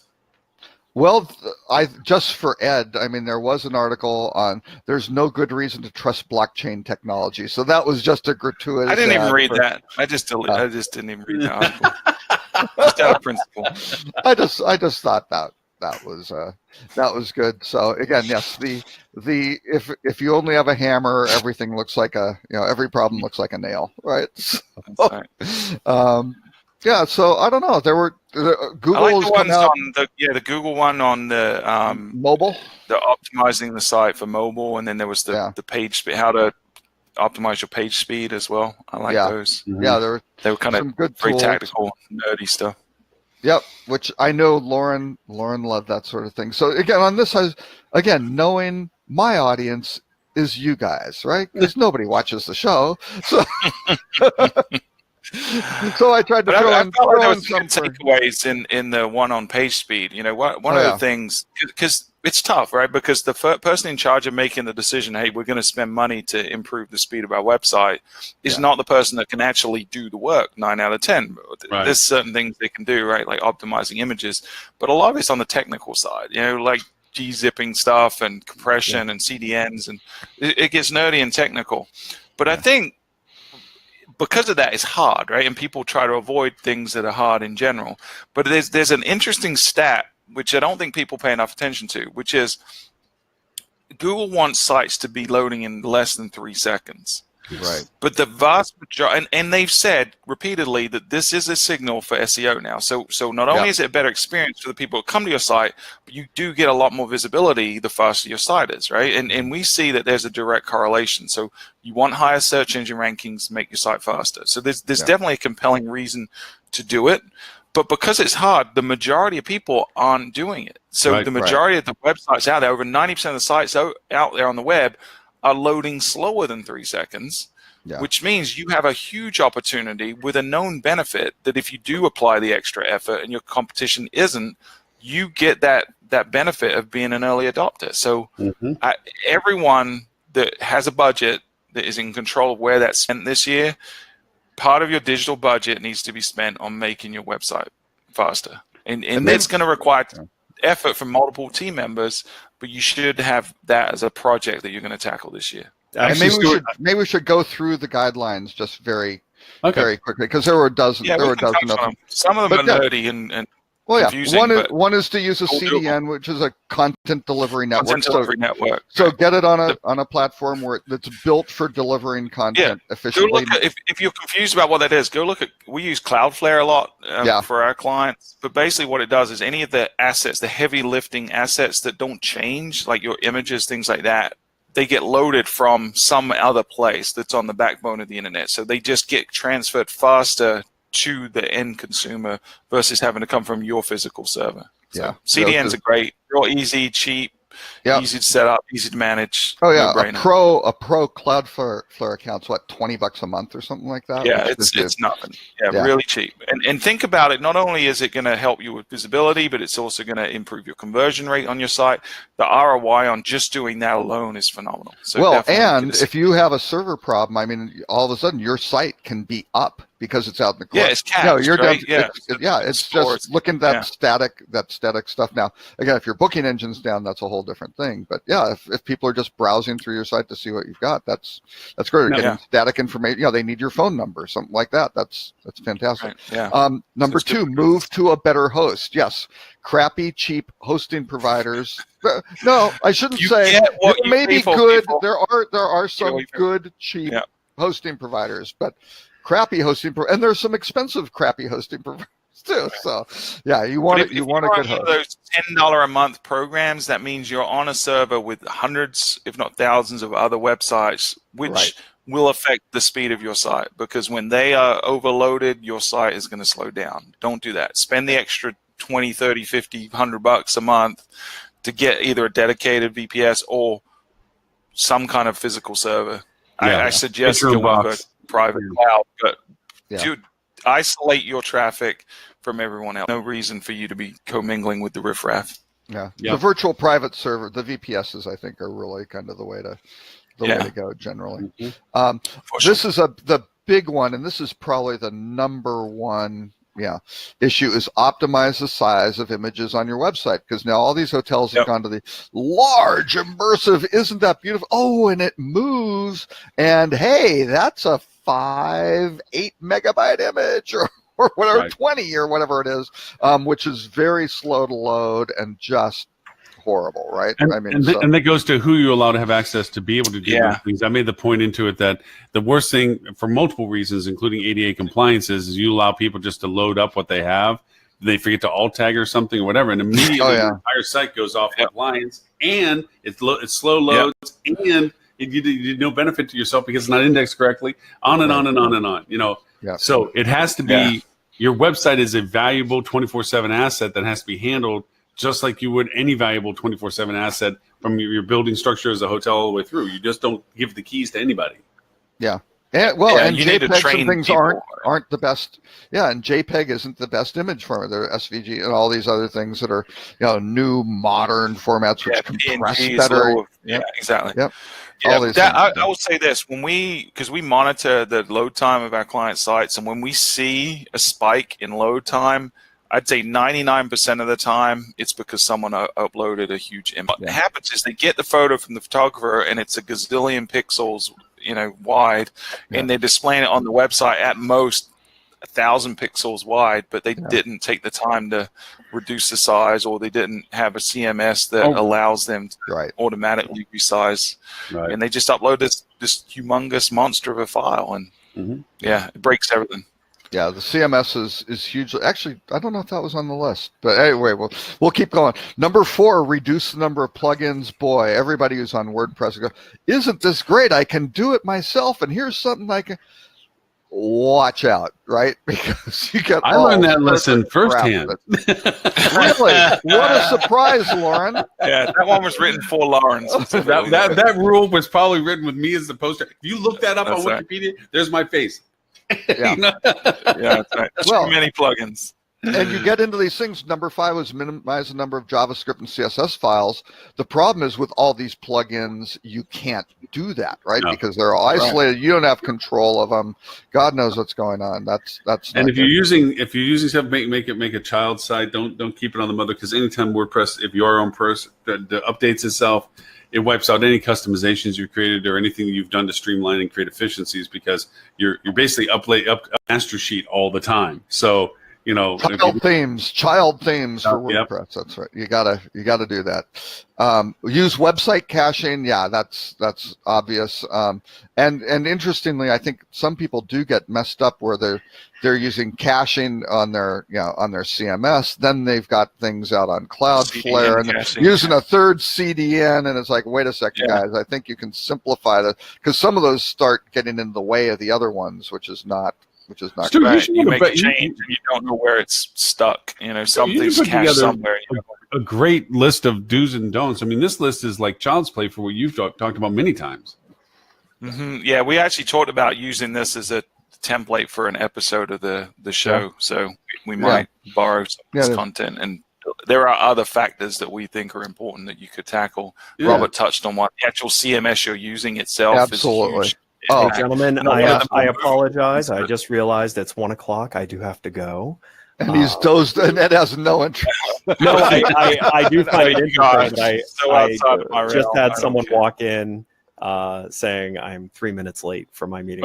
So, oops. Whoops. Mr. Ed, thank you so much. Thanks, guys. See you next week, Ed. Flip.to. Stuart, I'll see you next week. Tuesday. Yes, sir. Yep. Going to Myrtle. All right. Have a great weekend, everyone. Thanks, Mr. Ed. Bye. Bye. Oh, so Ed's coming for spring break next week, he said. Nice. Oh, I thought you guys might be he's coming be heading to ITB Berlin instead, because that's a big. Well, nice. I don't think you want Stuart and Ed in Berlin. That's not good.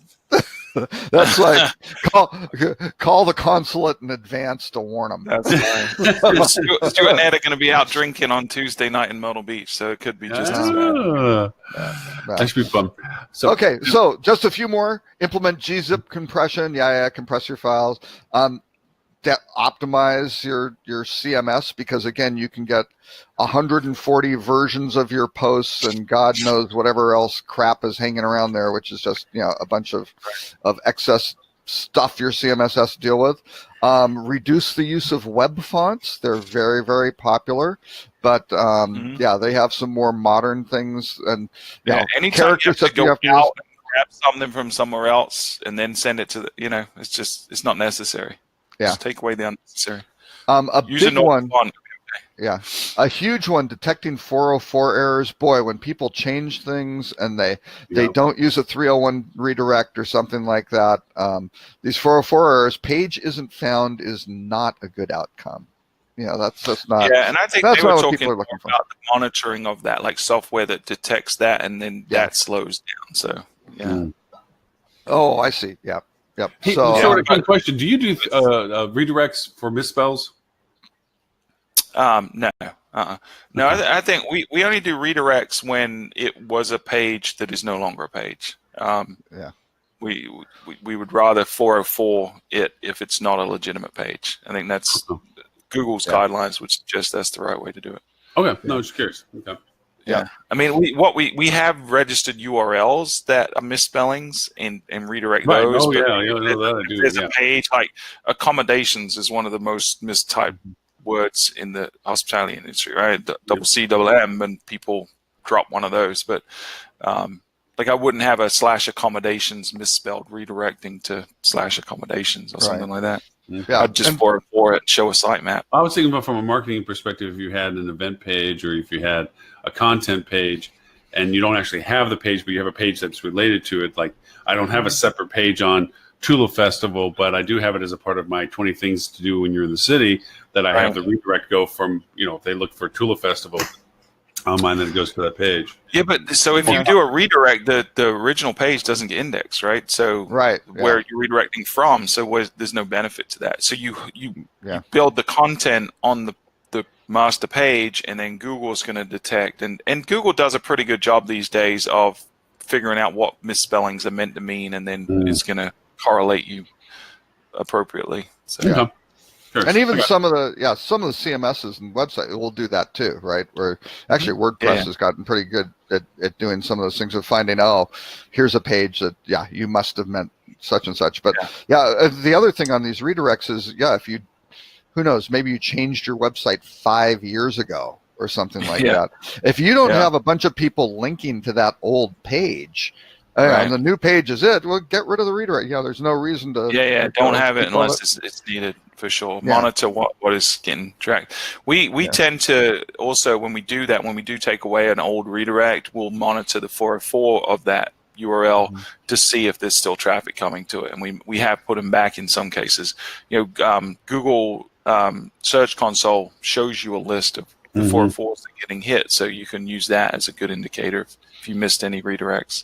And then the last one was to use like prefetching techniques, which is great. But boy, if you have 200 links on your homepage, please do not do that. Don't go preload every page on the site. That's not. But if you know that most people that come to your site are going to do a certain action, go to the accommodations or the amenities page, it's okay to preload some of the heavy stuff that's going to be on that page after the rest of the content's loaded. Right.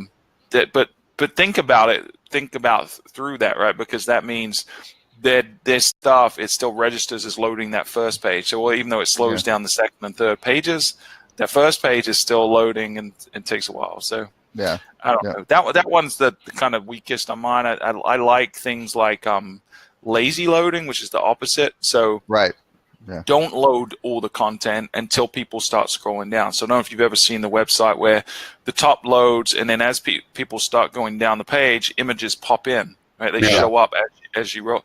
That's lazy loading, and that's an opportunity to at least speed up the initial download of the page. So we do that. And if you have one of these kind of virtual scrolling pages where you've got a lot of images and things like that, which may be full with things. Well, so for the parallax, lazy loading's a good option for that. But you can't do that with parallax though, because parallax has to preload behind, right? But it depends what. I mean, you can do it with different parts. You can tell which images, right? So what you want to do is, if it's a background, like you're doing some parallax weirdness to look cool, you preload those, right? Because otherwise they're going to miss it as they're scrolling down. But then maybe you've got you load 3 blog articles, and then as they scroll down, you pull in the next 3, and then the next 3, or something like that. So it's got to be contextual, and it's got to make sense and not inconvenience the guest or the consumer in this case. And but page speed is very, very important. It should be an initiative for everyone this year that hasn't paid attention. Stuart, I quoted you in Las Vegas as it may seem apparent. You're probably the biggest advocate of any of these things, not just speed loads of pages and so on, but the opportunities of if we're being asked to do things and most people aren't doing these things, that amplifies the opportunity, not just for the benefit of what's being prescribed, but the amplification the competitors aren't. Because I was talking about CRM and doing workflows and A/B testings and dynamic data insertions and so forth. And as I'm talking to the group, it's like, this may sound all common sense and it makes perfect sense to be doing it. So I says, I've never come to a client ever that was already doing it. They have maybe pieces here and there, or startings of it or something, but never have I ever walked into a client going, wow, you guys are impressively knocking it out of the park with your CRM workflows and your dynamic ad insertion. Because it's hard, right? It takes time and it takes energy, and people tend to resist that. The inclination of most people are, man, I know that's probably good for me, but man, that's a lot of work. I really because that means when you're sending out an email, you're actually having to make 3 emails just on a basic workflow. You have the email you're sending, the resend trigger one, and the one if it was triggered but not completed in action, the follow-up one of the supplemental offer. And then you're doing segmentation as to the data you're sending. You're not just hitting the big red button all the time saying send it to everybody, send it. You're breaking out what you're sending, and it's a lot of work to do. And then you add on to that an A/B test, which is take 10%, drop it here, 10% drop it there. Which one wins gets the extra 80. Even adding that into the conversation is like, oh Jesus, now every email's these, holy shit, And it winds up, it's the MVP problem, which is not most valuable player. It is minimum viable product, right? Right. That's it. Is this good enough? I checked off this box. Let's move on to the next. I call it the least cost denominator, which is all agencies tend to do this. No, Stuart, not saying you guys, but just most agencies, they standardize the service profile and then hand down the least cost denominator. How much can I give it to the person I'm paying the less to do the most heavy lifting for, because it costs me the least to get it done. Right. Yeah, that's the problem with the agency model. That's why Fuel has deliberately turned down business and not scaled to the size of some of these other guys, is because in order to scale, you have to sacrifice on certain quality by finding efficiencies like that. And that's just, I don't think you deliver the quality of product when you do that. But I think any time in life in general, a mentor of mine a long time ago taught me this, that anytime it seems like it's going to be difficult, but you see the value, know that everyone else is going to see it as difficult as well. I'm probably not going to do it. So as long as you're less lazy than your competition, you're going to be successful. So when your natural inclination is, man, that's going to be hard, do it. It's more reason to do it because everyone else is not. So page speed is a prime example of that. That is good advice. Be less lazy than your competition. Actually, okay. To go Wayne's philosophical one, was heavy into martial arts. One of my instructors goes and says, every gravel road started as a boulder. If you add time to any equation, you can break it down to the smallest pieces and it doesn't get in your way. And it's true. That's true. Yeah, it's like, oh, thank you. And and my nickname was Grasshopper, and I walked around and grabbed the pebble out of his hand. It was really cool stuff.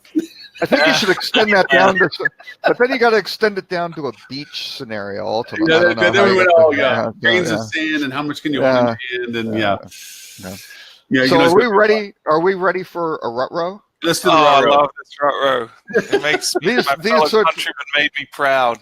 This is Wait, the guy's from New Zealand? I had no idea. Funny.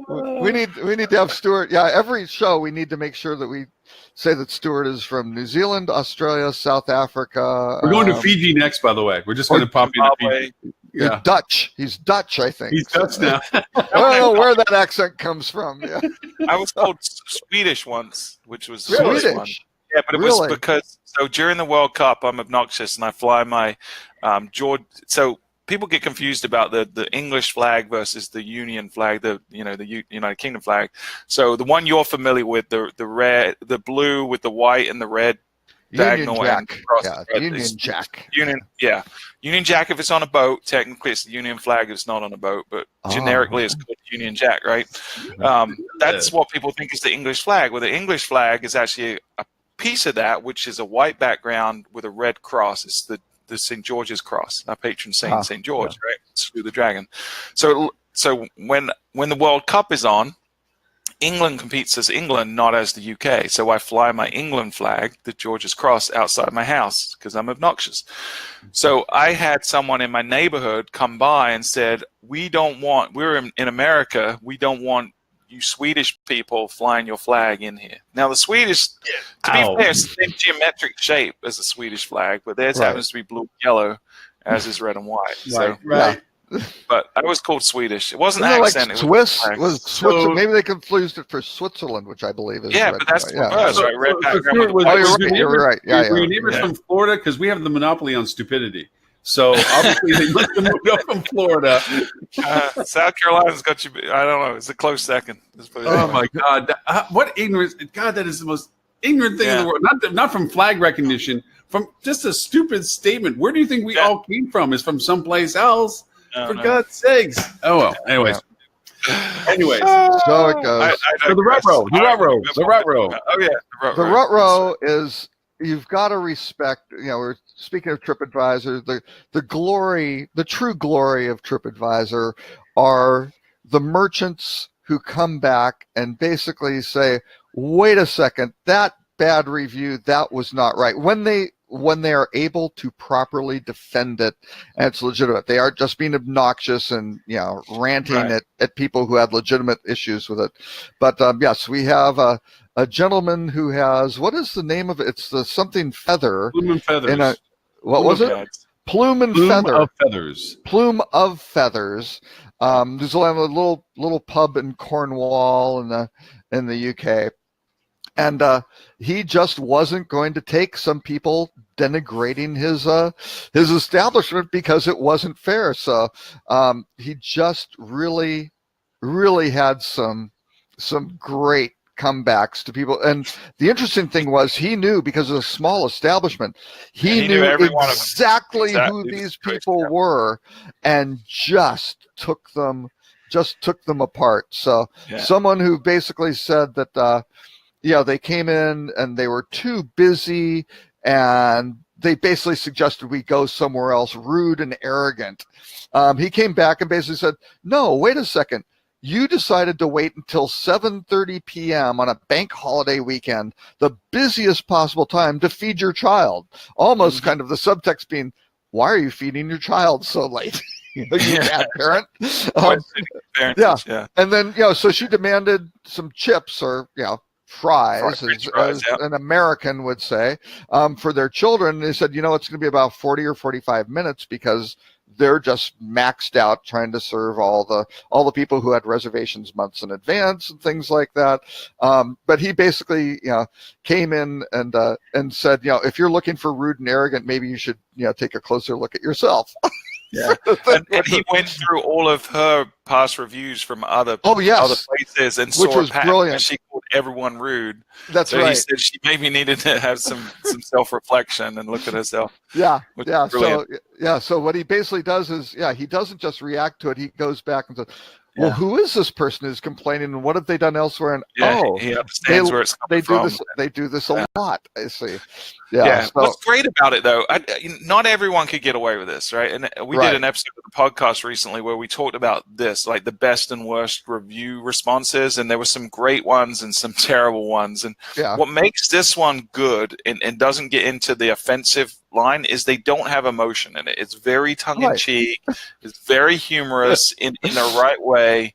And they do it in a way that I think kind of makes the whole situation they explain themselves as they go through the process. They just don't bash back. They explain it's not an emotional response at all. Look, you can't they're very rational with the response, right? And that makes a big difference. And they point out the absurdity of the irrational response. Like one of them was talking about how what they gave wasn't really a review. It was just like they were having a hissy fit, like the kid that didn't get the last biscuit, right? Because they didn't get to eat the food, and yet they were saying that the food was terrible, and it just broke down and ridiculed the response. It wasn't a review. They pointed out. I mean, that's the factual aspect of it. They pointed out that it wasn't a review. It was a complaint. Yeah. And honestly, and this goes back to any consumer sentiment site at all, it's not a venue. If you want corrected service, if there's something that's being deficient, the best way to do it is bring it to the attention of the people that can correct it, not by publicly broadcasting post-stay, post-event, the thing itself. Now, if you did everything that you could as a consumer to communicate and talk and deal with, and was rational, not irrational, but rational about your concerns. Okay, and they treated you in such a demonstrative way, then you want to warn other guests that you can't resolve these issues with them, even if you bring them to their attention. Then I think there's legitimacy of complaint in there, as long as you detail out what it was. Yeah. But just to go over and say, as you said, I didn't get food, so the food must be terrible. It's kind of like that's just a whine, you know. Yeah, it was a lot of the people he was making fun of they were just being babies, right? They were complaining because they didn't get their way. They didn't get what they wanted. Like one of them said, "Oh, we went there for a birthday," and the waiter or waitress was giving us too many compliments was the complaint. But the same review said, but they didn't give any special attention to the person whose birthday it was. And so he made the point. It's like, well, I chastised my waiter or waitress for being too nice and giving you guys too many compliments. Yeah. So what you're saying, Stuart, is that in your amicable way, you said to your neighbor that mistook your flag for Norwegian was, listen, you ignorant twit. If you couldn't tell the difference between one flag versus the next, this is England, and because of that, if we didn't show up, you wouldn't even freaking be here. So why don't you figure out where this all came from and get back to your little patch of green world on the other side of the street? Yeah, I didn't say that. I just shook my head in disdain. I'm not confrontational. You didn't say, let me use small words less than 3 syllables as I described this to you? No, but it was great though. He'd count the number. Somebody used 18 exclamation points and stuff like that. I mean, it was just very well done. Was funny, right? Because he was so absurd with his responses and used analogies that were funny, and you just got to be careful because you can make a bad situation worse. I think in his case, it sounds like he's running a business very successfully. They're busy. They're booked a lot. A lot of the complaints were the wait time. So, I don't think he has a lot of risk in what he's doing, and the charm that he's putting into these reviews actually, to me, was endearing. Like I would want to go visit this place if I was there, just to meet the guy, right? Right. Well, he's not obnoxious, he's not mean-spirited, he's not emotional. So I think the way he phrases this is that he is taking care of his local community in the sense that he's a local vendor, and the local community is patronizing him, as consumers because they enjoy whatever it is he's doing. This audacity of people coming in thinking that that they want to get certain things out of context of what he's providing as a service to his local community, and only to complain about it, but have not a real legitimate issue with what's being done is what I think is the logic of the conversation of how he put it. So I think it was good. Yeah, really good. Just be careful if you want to try this. I would have someone proofread it first before you publish it. And you've got to be good at this too. Yeah. You gotta have a. What is the sign of the smartest intelligence is the ability of sarcasm and wit. You have to have a good command of what the point you're trying to make and the language you're using to make the point in a way without having to be, which is why Robert and I are never really good at sarcasm or wit. So I used 18 exclamation marks and little smiley faces. I actually got called out once. It's like, it's not very professional to put little smiley face things in your emails when you're talking about business. I'm like, you can't confuse them. I'm sorry, it's just me. I like putting little smiley faces in, hey, just emails. These millennials love their emojis. What can he say? Right. To me, it's like, look, I've been on the wrong side of email interpretation. Not an age, right? That's what people are. Because I've read people's emails and totally misread their intent just because I read the words and not the meaning. But it's hard to not think that at least if you put a smiley face in, that I'm not trying to be mean when I say this, but I need to make the point. Smiley face. Right. But again, know what the emojis mean. Perhaps if you do it, that would be the similar to this TripAdvisor thing. What does that little chocolate whip one mean? I don't. Is that a chocolate? Emojis mean different things in different societies as well, so they don't always mean the same. Exactly. Yeah. Very true. Be careful. So. All right then. Well, Lauren, will you stop sending me eggplant emojis though in your texts? Come on, you know what that means. It's a good.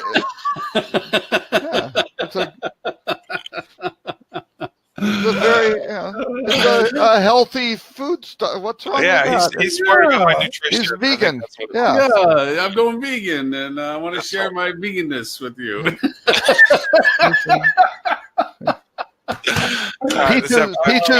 Peaches and zucchinis. Yeah. All right. So with that in mind, gentlemen, thank you very much. I think we can wrap up show 186. Please. Mr. Robert, if people want to know more about Rock Cheetah, where maybe they find you? rockcheetah.com or at Robert K. Cole. And Mr. Stuart, who I'm now an avid, I'm actually going backwards on your podcast now because I've eaten up all the new ones.